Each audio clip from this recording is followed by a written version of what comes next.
former pardon attorney Liz Oyer, who perfectly explained it. The DOJ walking away without a grand jury indictment on Letitia James, that's huge. She says you probably heard the phrase, you can prosecute a ham sandwich, and that's because the numbers almost back it up.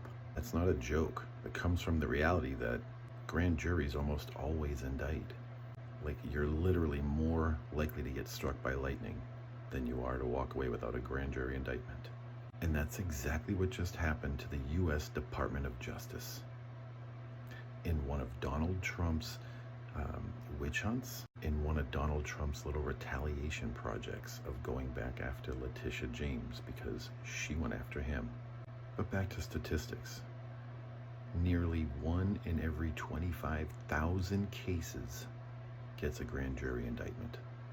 That's a 99.996% success rate with walking away with a grand jury indictment. And the Department of Justice, well, they got nothing. They were that 1 in 25,000. How embarrassing and pathetic and clearly retaliatory prosecution, because they have nothing legal or legit. So when the DOJ doesn't indict someone, especially a high-profile person like Letitia James, that's not normal.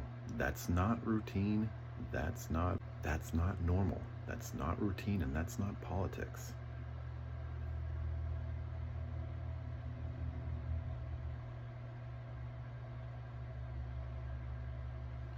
This means the case was so weak, so unsupported, so empty, that federal prosecutors didn't even bother to try to push it to the bare minimum of push it past the lowest bar in the entire judicial system.